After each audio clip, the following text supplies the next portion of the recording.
Train छूटने वाली थी दोनों की वजह से, और हम लोग लकीली हम लोग पहुंच गए टाइम पे। 10:53 हो रहा है।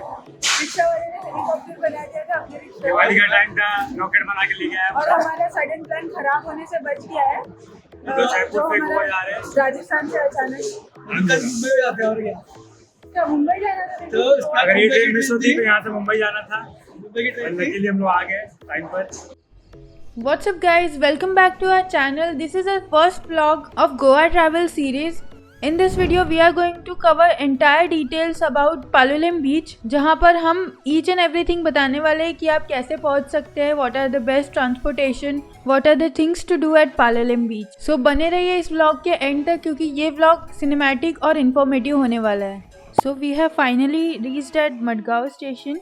क्योंकि कोविड है और गोवा जैसे कई स्टेट्स ने विजिटर्स के लिए RT-PCR टेस्ट मैंडेटरी रखा है।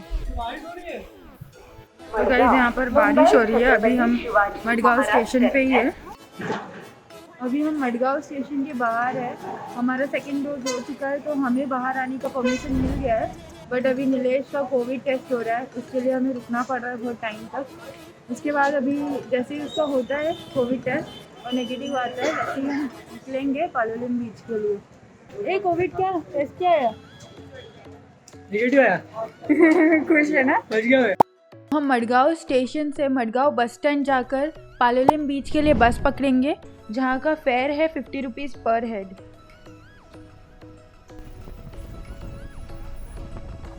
सो guys finally we are at Palolem beach.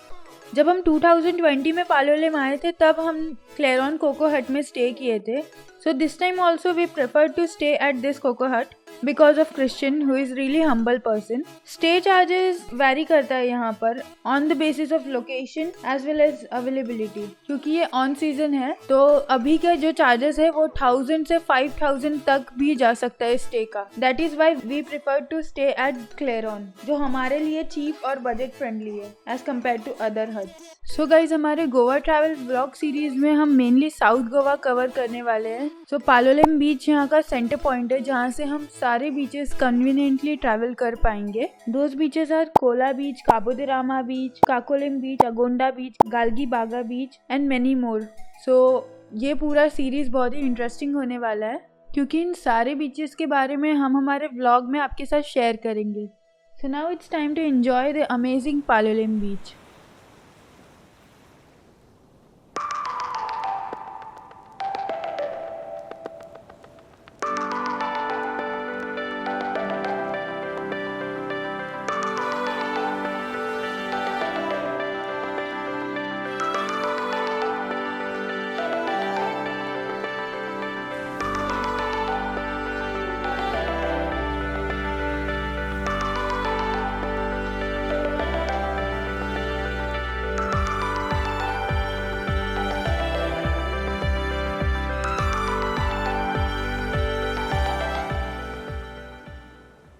तो अब बात करते हैं what are the things to do at Palolem.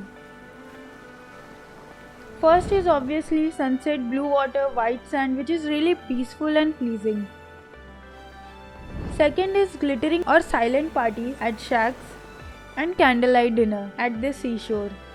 Then dolphin boat ride is the amazing thing to experience at Palolem. अगर आप एडवेंचरस कुछ ट्राई करना चाहते हो then you must try kayaking at Palolem. यहाँ कई योगा सेंटर्स भी हैं जो योगा सेशंस ऑर्गेनाइज करते हैं बीच पर, where you can practice yoga which is loved by many people. Yoga के अलावा you can treat yourself with soothing massage and spa therapies. Talking about best time to visit Palolem beach, so Goa के कई beaches की तरह यहाँ पर भी घूमने का बेस्ट टाइम नवंबर से फरवरी है। सो गाइस अब आते हैं हम हमारे सबसे इम्पॉर्टेंट टॉपिक पर, जो है यहाँ रहने और ट्रैवल करने का एक्सपेंस। तो सबसे पहले स्टे का बात करते हैं। अगर ऑन एन एवरेज 2 पर्सन के लिए एक रूम का कॉस्ट पकड़े तो वो 1500 आता है, जहाँ पर आपको अच्छी खासी फैसिलिटी मिल जाएगी कोको हट्स में। अगर उससे ज़्यादा होता है तो मे बी वो लग्जरियस होगा, तो अगर आप लग्जरी के लिए पे करना चाहते हैं तो दैट्स ओके, बट एवरेज देखा जाए तो 1500 यहाँ का कॉस्ट है। पालोलेम बीच में रहने का, वो भी ऑन सीज़न। अगर ऑफ सीज़न की बात करें तो यहाँ पर शैक्स में रहने का 500 के अराउंड चार्जेस रहता है।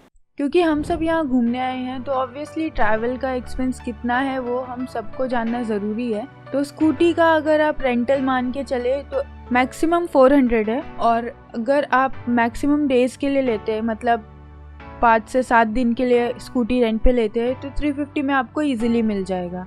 और on an average per day का 100 रुपये का पेट्रोल लगता है। अगर आपके पास पर्सनल व्हीकल नहीं है तो scooty is the best option to hire and travel throughout the south Goa. तो अब आता है खाने और पीने का एक्सपेंस। खाने का आपको सिंगल मील का एवरेज 100 to 200 पड़ता है। अगर किसी अच्छे होटल में भी जाके खाते हैं तो पर पर्सन पर मील 200 तक का मैक्सिमम आएगा। और अगर मिनिमम आप अगर स्ट्रीट फूड खाते हैं, जैसे कि आजकल कई ठेले वगैरह हैं तो वहाँ से खाते हैं, तो 100 रुपीज़ का पर मील हो जाता है। तो अगर आप 3 मील भी लेते हैं तो आपका 300 से 600 तक कॉस्ट पड़ता है। वैसे तो ट्रैवल करने में इतना टाइम चले जाता है कि डायरेक्टली ब्रंच होता है तो वो 1 मील होता है और रात को डिनर होता है, तो हमारा तो 2 ही मील होता था। उसके अलावा अगर अल्कोहलिक बेवरेजेस की बात करते हैं तो महाराष्ट्र पे जो प्राइस है अल्कोहलिक बेवरेज का, उससे 50% कम है गोवा में। फॉर एग्ज़ाम्पल किंगफिशर महाराष्ट्र में 200 का है, तो यहाँ पर 95 रुपीज़ का है। So guys that's all. I hope आपको ये वीडियो अच्छा लगा होगा। अगर अच्छा लगा तो ज़रूर सब्सक्राइब करें, लाइक करें and share it with your friend जिसके साथ आप गोवा घूमना चाहते हैं, specially south Goa. South Goa के बारे में और भी हम नेक्स्ट व्लॉग्स में बताने वाले हैं। So stay tuned with us and let me know in the comments that what are the things which you would like to do at Palolem Beach. Bye bye.